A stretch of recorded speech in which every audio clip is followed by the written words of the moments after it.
you can feed Enugu State and Ebonyi State through agriculture. Now the government is working on the road, and not only working on the road, interconnecting the road to almost 14 other communities. The Agoba Road, Ehandiago Road, Neki, Umbu, Ehamfu, through Omalo Road are being interconnected in such a way that the agricultural output from Ehamfu, from Neki, from Umbu, from Ehandiago, from Agoba can have access to all the markets around them. That's the same way you have it in Enugu East, you have it in Enugu West. So across the state, rural infrastructures are coming up. To add to that rural infrastructure on road, you have general hospitals springing up in local government headquarters, so that it's only a man who is healthy that can go to farm. And if you're a farmer, or if you're a farmer generally, and you are not healthy, you know you can't go to farm, and it will impact negatively on the economy. So there are hospitals, health centers also springing up across. There are water boreholes everywhere in many of the, I'm not saying all the communities, but major communities that are interconnected with other communities are having rural water today through the SDG, which Enugu State government has also paid the counterpart fund. So the state government presently is doing everything it could do to make sure that we have unrestrained access to whatever we need in the state by paying up counterpart funds in all these international donor agencies funds. So those are the things being done. Then electricity, hitherto we hear that communities do not even have electric poles, ordinary electric poles. But today I think the Rural Electrification Board has covered over, let me not over exaggerate, have at least covered over 100 and something communities presently with electricity. There is not just electricity issue, it's issue of having electric pole, having wire, having transformer, and having power generated. Today you know what is happening with the Nru Nsuka sub-highway. Today, for the past 1 month, it has been uninterrupted power supply, and I think it's a very major achievement of the state government. Good.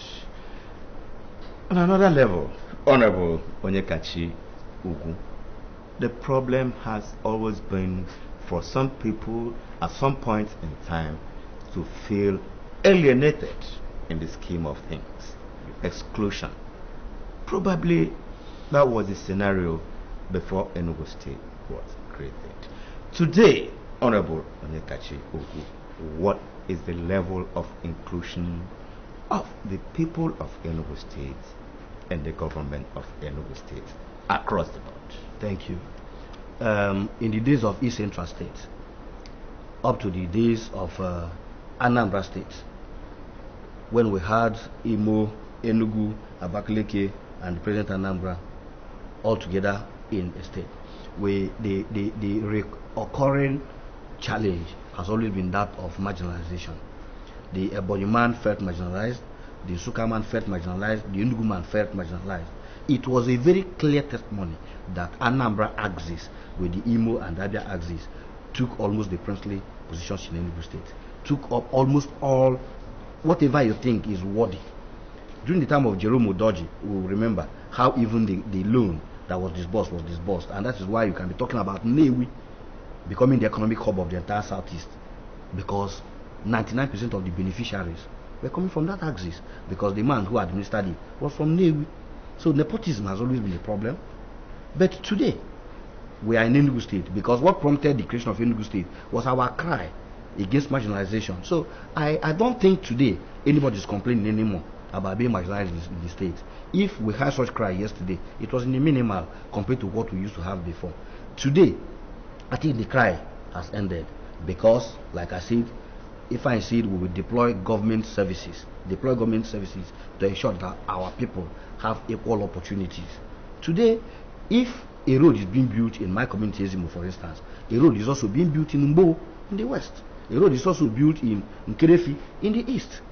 If health center is being built in my community in the north, it is being built in the west, it's being built in the east.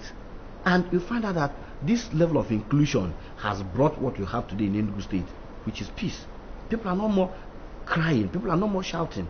If anybody is complaining, the person doesn't have needed information.